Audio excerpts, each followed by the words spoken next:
اسی کانٹیکسٹ میں اگلا پوائنٹ نمبر 10 ہے. یہ روایت ہے جس کی وجہ سے تھوڑا ایشو آج کل چل نکلا ہے, وہ جامعہ ترمذی اور سنن نبی داؤد میں ہے, اور یہ ضعیف روایت ہے.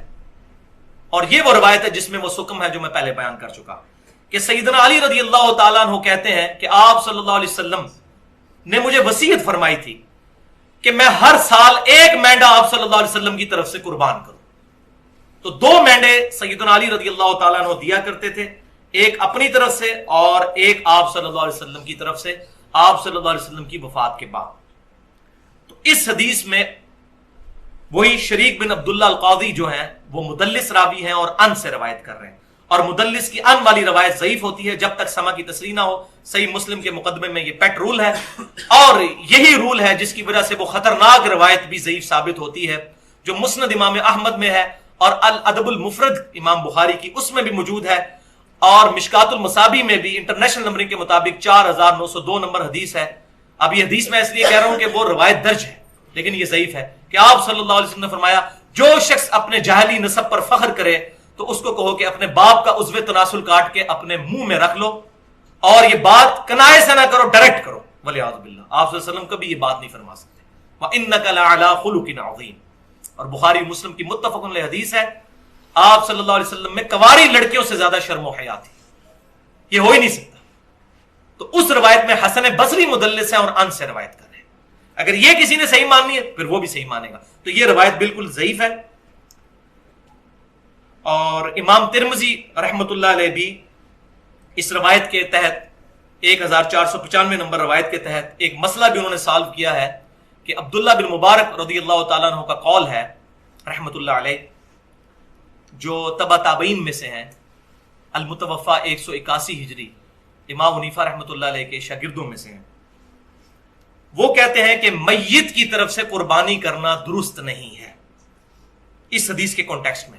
یعنی انہوں نے اگر اس حدیث کو لیا بھی تو نبی صلی اللہ علیہ وسلم کے ساتھ خصوصیت کے طور پہ کہ آپ صلی اللہ علیہ وسلم کی طرف سے چلو قربانی کر دی. کسی کو اگر ذوق کلیئر نہیں اس حدیث کا, کوئی بدعت کا فتویٰ نہیں, آج بھی کوئی کر لیتا ہے جس کو یہ بات پتہ نہیں ہے. ہاں پتہ چل جائے پھر بچنے میں عافیت ہے, بدعت کا فتویٰ ہم پھر بھی نہیں لگاتے. تو عبداللہ بن مبارک کہتے ہیں کہ میت کی طرف سے قربانی نہ کی جائے, البتہ میت کی طرف سے جو جانور ذبح کیا جائے گا وہ صدقہ پھر ہوگا. اور پھر فرمایا کہ اس سارے کو ہی قربان جو کیا ہوا جانور ہے سارے کو ہی پھر صدقہ کرنا ہوگا, اپنے پاس نہیں رکھ سکتے کیونکہ یہ صدقے کا گوشت ہے. اور اس میں یہ بات یاد رکھیے یہ بکرا بھی پھر الگ سے کرنا ہوگا. گائے میں حصہ ڈال دیا اگر 7 میں سے ایک حصہ کسی اور کے لیے جو فوت شدہ ہے کہ میرے امی ابو کی طرف سے یا فلاں کی طرف سے, تو ساروں کی قربانی خطرے میں پڑ گئی. اور یہ بات سمجھ لیجئے صحیح مسلم کی حدیث کے تحت میت کو 3 اعمال کا ثواب پہنچتا ہے, ان میں سے ایک عمل یہ بھی ہے کہ نیک اولاد کے اعمال کا ثواب بھی پہنچتا ہے, ان کی دعاؤں کا ثواب پہنچتا ہے. دوسرا علم کی بات جو اس نے اپنی زندگی میں کی وہ ملنا بھی چاہیے, اور تیسرا صدقہ جاریہ جو اپنی زندگی میں کوئی اچھا کام کیا. لیکن یہ جو بات ہے تو آٹومیٹکلی اگر ہم قربانی کرتے ہیں, ہمارے ماں باپ زندہ ہیں یا فوت ہو چکے ہیں, ان تک ثواب پہنچے گا, اور پوری امت کی قربانی کا ثواب آپ صلی اللہ علیہ وسلم تک بھی پہنچے گا, کیونکہ آپ صلی اللہ علیہ وسلم ذریعہ ہدایت بنے ہمارے لیے. اس میں کوئی شک ہی نہیں ہے. ہمارے ہر عمل کا ثواب آپ صلی اللہ علیہ وسلم کے نامہ اعمال میں بھی جاتا ہے, الگ سے کرنے کی ضرورت نہیں ہے. تو یہ سارے بہانے ہیں جی قربانی کے. میں تو پوری کوشش کرتا ہوں کہ اس کے اوپر لوگوں کو ترغیب دلائی جائے کہ قربانی نہ مس کریں. سر یہ بہت بڑی نعمت ہے. آپ قیامت والے دن اور کچھ نہیں ہے تو حضرت ابراہیم علیہ السلام سے سفارش کے لیے عرض کر سکتے ہیں, ان کی سنت کو زندہ رکھا, ان کی سنت آپ نے زندہ, سنت ابراہیمی کو زندہ رکھا. جس شخص کو اللہ تعالیٰ نے استطاعت دی ہے اسے ضرور قربانی کرنی چاہیے. میں یہ باتیں اس لیے نہیں کہہ رہا, اللہ کا شکر ہے کہ میں نے یعنی جب سے صاحب استطاعت ہوں کہ میں نے خود سے کمانا شروع کیا ہے, یعنی 15 سال سے زیادہ ہو چکے ہیں, تو میری تو کسی سال میں بھی قربانی مس نہیں ہوئی ہے. نبی علیہ السلام نے بڑے اہتمام کے ساتھ کی ہے, حتیٰ کہ آپ صحیح مسلم میں جو آپ کے آخری حج کی حدیث ہے 2950 جس میں آپ کا فرمان ہے کہ میں اپنے بعد تم میں وہ چیز چھوڑ کے جا رہا ہوں جسے مضبوطی سے پکڑ لو گے کبھی گمراہ نہیں ہوگے, وہ اللہ کی کتاب ہے. یہ مسلم میں جو حدیث ہے 2950 2950 جابر بن عبداللہ سے, وہ بڑی رکت انگیز حدیث ہے. جابر بن عبداللہ آلموسٹ نابینا ہو چکے ہوتے ہیں, تو امام باقر ان کو ملنے کے لیے جاتے ہیں, تو ان کو بتایا جاتا ہے کہ حضور کا بچہ آیا آپ کے پاس, امام باقر حضرت حسین کے پوتے. تو وہ ان کو اپنے پاس بٹھاتے ہیں, تو امام باقر اس حدیث کو روایت کرتے ہیں, اور امام باقر سے امام جعفر صادق نے بیان کیا ہے, اور 2 واسطوں سے امام مسلم نے لی ہے. تو امام باقر کہتے ہیں کہ جابر بن عبداللہ میرے یہ سامنے کے بٹن کھولتے ہیں اور میرے سینے پہ یوں ہاتھ رکھتے ہیں اور کہتے ہیں تم میرے نبی کے بیٹے ہو, تم مجھ سے جو پوچھنا چاہتے ہو پوچھو. تو وہ کہتے ہیں میں آپ سے پوچھنے آیا ہوں کہ نبی علیہ السلام نے حج کس طرح کیا تھا. تو وہ حج کی آلموسٹ 7-8 صفحوں پہ لمبی حدیث ہے. مسلم شریف میں 2950 اور مشکات میں دوسری جلد میں حج کے چیپٹر میں پہلی حدیث یہ ہے. اس میں الفاظ ہیں کہ یمن سے نبی علیہ السلام نے 100 اونٹ منگوائے حجۃ الوداع کے موقع پر. 63 اونٹ آپ نے اپنے مبارک ہاتھوں سے نہر کیے ایک حج کے موقع پہ, 63 اونٹ, اور یہ حضور اپنی طرف سے کر رہے ہیں, اور باقی 37 جو ہے وہ مولا علی کو کہا کہ تم نے کرنا ہے. تو 63 میں اشارہ تھا کہ آپ کی چونکہ زندگی مبارک کے 63 سال ہیں, آپ نے پورے سال ایک سال کی قربانی ایک ہی دفعہ کی ہے. اور اس کے بعد جابر بن عبداللہ کہتے ہیں کہ جب وہ 100 کے 100 اونٹ نہر ہو گئے تو نبی علیہ السلام نے حکم دیا کہ ہر اونٹ میں سے ایک بوٹی لی جائے, اور وہ ساری 100 کی 100 بوٹیاں ایک دیگ میں ڈال کے پکائی گئیں, ہر ایک جانور سے ایک بوٹی لے کے. اور پھر جابر بن عبداللہ کہتے ہیں کہ مولا علی نے اور نبی علیہ السلام نے ایک دسترخوان پہ بیٹھ کے تناول فرمایا.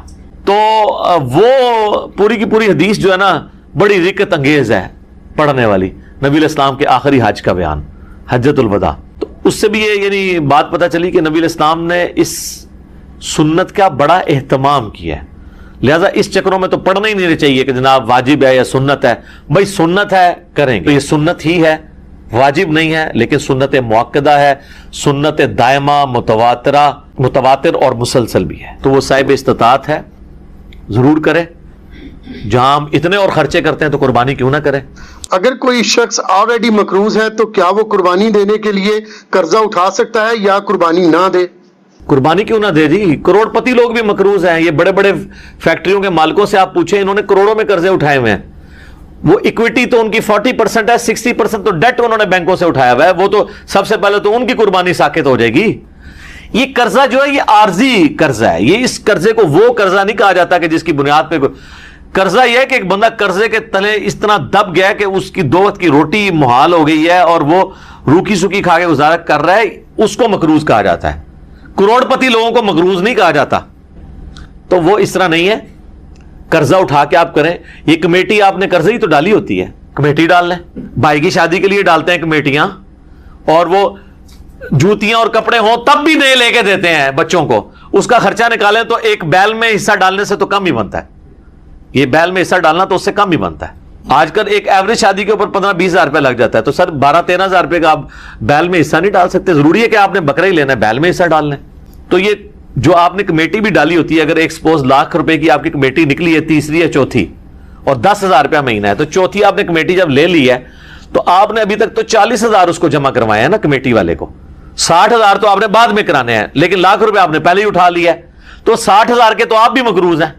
تو پھر تو دنیا میں کوئی بندہ ہی نہیں بچے گا. یہ سارے بہانے ہیں جی قربانی کے. میں تو پوری کوشش کرتا ہوں کہ اس کے اوپر لوگوں کو ترغیب دلائی جائے کہ قربانی نہ مس کریں. سر یہ بہت بڑی نعمت ہے. آپ قیامت والے دن اور کچھ نہیں ہے تو حضرت ابراہیم علیہ السلام سے سفارش کے لیے عرض کر سکتے ہیں. ان کی سنت کو زندہ رکھا, ان کی سنت آپ نے زندہ, سنت ابراہیمی کو زندہ رکھا. کوئی ایک نیکی اپنے ساتھ رکھیں اور اچھی چیز قربان کریں, ریاکاری کے لیے نہیں. جس طرح وہ یہ بھی دیکھیں آپ, یہ ٹی وی چینلز میں شروع ہو جائے گا. تو کراچی میں ایک بندہ ہے, وہ جناب بچپن میں ایک بیل اوپر 30 منزل پہ 4تھی منزل پہ چڑھا لیتا ہے, پھر وہ کرین آتی ہے اس کو اتارنے کے لیے. اس طریقے سے ایک بندہ ہے وہ جناب امریکن بیل منگواتا ہے, اس میں چپیں فٹ ہوئی ہوتی ہیں. اگر یہ وہ اللہ کے لیے اچھا جانور دینا بہت اچھی بات ہے, لیکن اس کی نمائش نہیں ہونی چاہیے. ریاکاری ہوئی تو اعمال برباد ہونے کا خدشہ ہے. مسند احمد میں حدیث ہے, جس نے دکھلاوے کے لیے نماز پڑھی اس نے شرک کیا, حالانکہ پڑھی نماز ہے. دکھلاوے کے لیے روزہ رکھا اس نے شرک کیا, اور دکھلاوے کے لیے اللہ کی راہ میں صدقہ کیا. یہ صدقہ ہی ہے نا اللہ کی راہ میں قربانی کرنا, تو اس نے شرک کیا. یہ باتیں کرنا صرف آسان ہے, دین کے اوپر چلنا بڑا مشکل کام ہے. تو جناب قرضہ اٹھانا پڑتا ہے تو کوئی مسئلہ نہیں. قرضہ کیا, آپ کو سب مر چلیں قرضہ اٹھا, کمیٹی ڈال لیں, پلان کریں قربانی کے لیے. اگر آپ نے ہر مہینے میں بھی 1,000 روپے علیحدہ کیا ہو نا, سال بعد 12,000 روپے بن جاتا ہے, آپ ایک حصہ ڈال ہی سکتے ہیں. تو اس کو جس طرح باقی خرچے رکھے ہوئے ہیں نا, بچوں کی فیس, بچوں کی فیسیں آج کل 2,000 سے تو سٹارٹ ہو رہی ہے ایک عام نارمل سکول کے اندر, تو 24,000 روپے تو آپ بچوں کی فیس بھی سال کی دے رہے ہیں. تو سال میں 1,000 روپے علیحدہ کر کے آپ اللہ کی راہ میں قربانی نہیں کر سکتے. کرنی چاہیے. ایون قرضہ بھی اٹھانا پڑتا ہے, ضرور اٹھائیں, کریں, کیونکہ یہ قرضہ ایسا نہیں ہے کہ جو آپ کی گردن کو دبوچ لے گا, آپ آسانی سے اتار لیں گے. 12-13 ہزار روپیہ کیا چیز ہے. اب اس چکر میں نہ پڑ جائے کہ میں نے جا کے 50,000 روپے دی کوئی بیتل بکری جا کے لینی ہے, تو وہ تو ظاہر ہے اتنا بڑا ہاتھ بھی نہ ڈالیں آپ. ٹھیک ہے, نارمل قربانی کر لیں. بھی اگلا سوال ہے, اگر ایک خاندان میں ایک سے زیادہ لوگ مالی طور پر استطاعت رکھتے ہوں تو سب لوگوں کو الگ الگ قربانی دینا ہوگی, یا ایک خاندان کی جانب سے ایک قربانی کر دینا ہی کافی ہے؟ بہتر ہے جی سب الگ الگ دیں. دیکھیں یہ فضیلت ہے, ہر بندے نے اپنی قبر میں جانا ہے, وہ اللہ کے حضور کیوں نہ قربانی لے کے جائے. ان صلاتی و نسکی و محیایا و مماتی للہ رب العالمین. رہا شرعی مسئلہ تو یہ ہے کہ ایک خاندان کی طرف سے ایک قربانی کافی ہے. وہ سنن ابن ماجہ میں بھی اور جامع ترمذی میں حدیث موجود ہے. ابو ایوب انصاری رضی اللہ تعالیٰ عنہ سے جب پوچھا گیا تو انہوں نے فرمایا کہ ہم نبی علیہ السلام کے زمانے میں ایک خاندان کی طرف سے ایک ہی بکری قربان کیا کرتے تھے. پھر بعد میں جب لوگ باہم دولت میں ایک دوسرے پہ فخر کرنا شروع کر دیا تو پھر ایک سے زیادہ لوگ جانور قربان کرنا شروع کر دیا لوگوں نے. اور ایک اور حدیث ہے سنن ابن ماجہ میں بھی, المستدرک للحاکم میں, ایک اور صحابی کہتے ہیں کہ ہم تو ہمیشہ سے پورے خاندان کی طرف سے ایک ہی جانور قربان کیا کرتے تھے, بکری یا بکرا, لیکن اب میرے گھر والے مجھے اکساتے ہیں تو ہم یعنی ایک دوسرے پہ روب ڈالنے کے لیے کہ ہمسایوں نے تو 3 بکرے دیے ہیں, تم کیوں ایک. یہ صحابہ کے زمانے میں بھی ہے. یہ وہ جو ایک خاندانی ٹسل ہے یہ, تو وہ صحابی کہتے ہیں اب مجبوراً ہمیں اپنے گھر والوں کے اکسانے کے الفاظ ہیں, اکسانے پہ ہم بھی 1-2 بکرے زیادہ کر دیتے ہیں, ورنہ شرعی مسئلہ یہی ہے کہ ایک خاندان کی طرف سے ایک قربانی. یہ خاندان سے مراد ایک چولہا ہے. ایک چولہا اس اعتبار سے کہ میاں بیوی بچے. اب آپ کوئی گھر ایسا لے آئیں گے جہاں پہ 5 فیملیز رہ رہی ہیں اور چولہا ایک ہو تو وہ آپ کہیں گے ایک قربانی نہیں, وہ 5 خاندان ہے. چولہا عموماً بولا جاتا ہے. تو اگر 5 گھر میں خاندان ہے, ویسے خرچے ان کے علیحدہ علیحدہ ہیں, صرف ایک چولہا اکٹھا ہونے سے یہ نہیں ہوگا کہ ایک خاندان بنے گا. میاں بیوی بچے یہ ایک خاندان ہے, چاہے وہ 5 بھائی اکٹھے رہ رہے ہیں, چولہا اکٹھا جل رہا ہے, پھر بھی وہ 5 خاندان تصور ہوں گے. ہر ایک خاندان کو اپنی قربانی الگ سے دینی چاہیے. اچھا یہ بھی بات لوگوں میں مشہور ہے کہ جی 7 ضروری پورے کر رہے ہیں. نہیں, 7 زیادہ سے زیادہ. ایک بندہ بھی ایک گائے دے سکتا ہے, 2 بندے بھی مل کے ایک گائے دے سکتے ہیں. بکرا نہیں 2 بندے مل کے دے سکتے.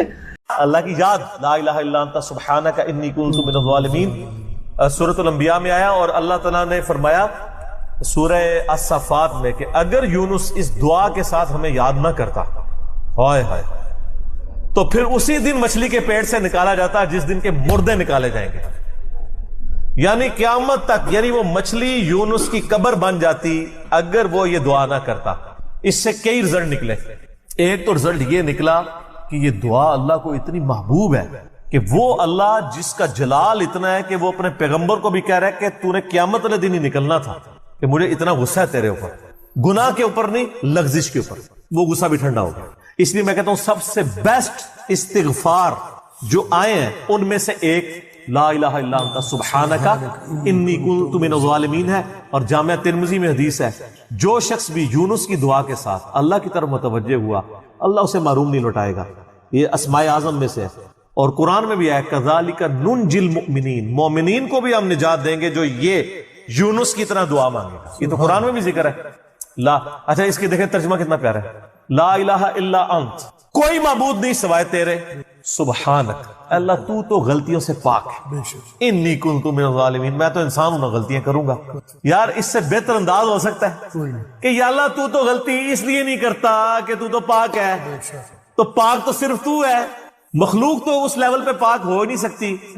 اس لیے ورنہ تو ہم مخلوق کو بھی سبحان پیغمبروں کے ساتھ بھی لگا رہے ہوتے ہیں. انسان جتنا بھی پرفیکٹ ہو پاک نہیں ہو سکتا. انبیاء کو اللہ نے گناہوں سے پاک کیا ہے, لغزشیں ان سے بھی ہوئی ہیں.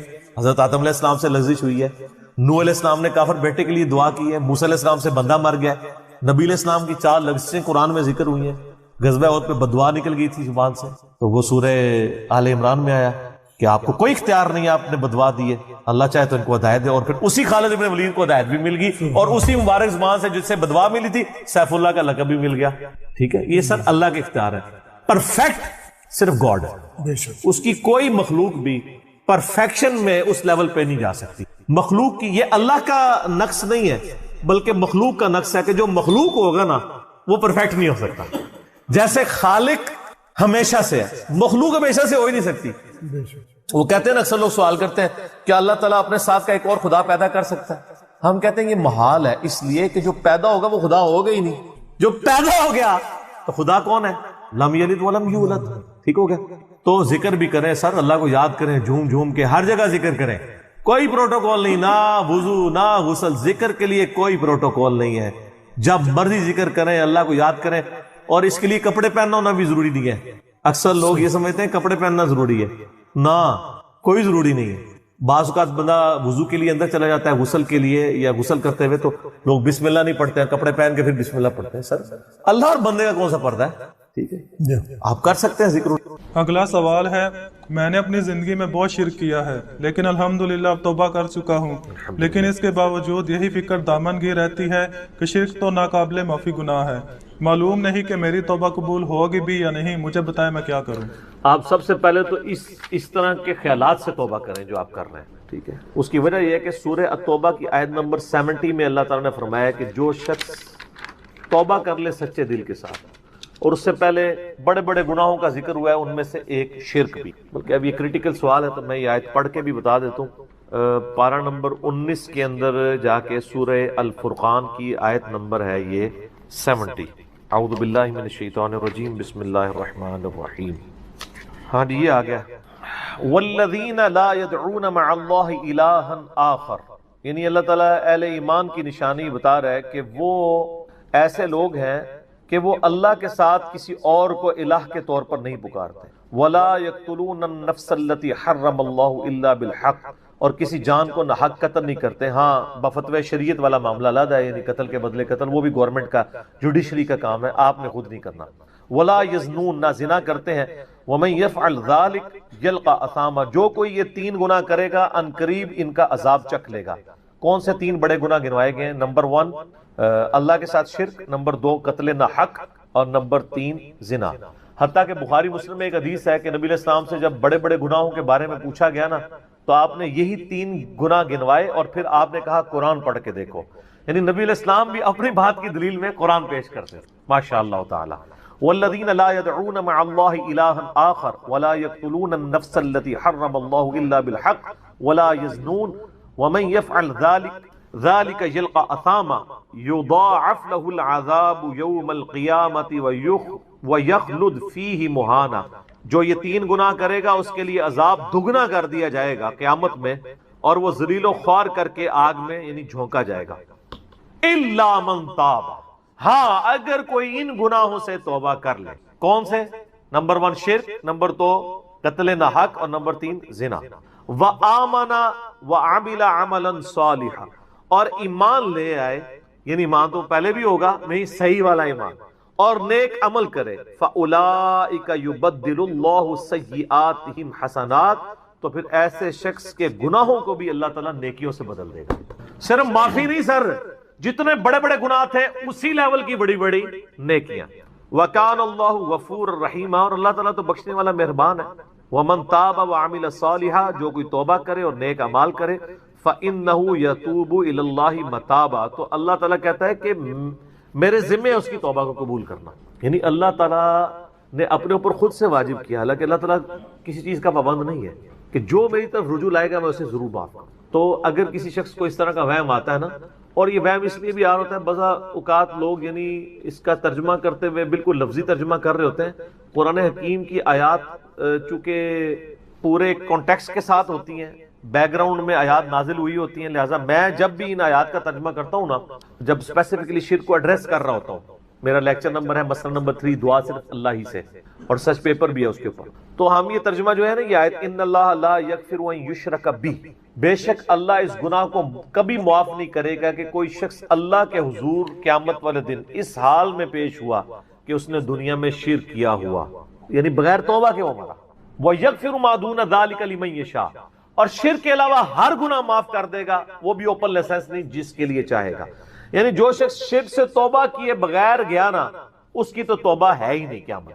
ہاں دنیا میں کر گیا وہ معاملہ علیحدہ ہے، قیامت میں اللہ سے اس حال میں ملا کہ اس نے دنیا میں شرک کیا ہوا اور توبہ نہیں کی، تو اللہ تعالیٰ اس کا گناہ معاف نہیں کرے. وَمَن يُشْرِكْ بِاللَّهِ فَقَدْ ضَلَّ ضَلَالًا بَعِيدًا، جو کوئی شرک کرتا ہے وہ گمراہی میں دور جا پڑا.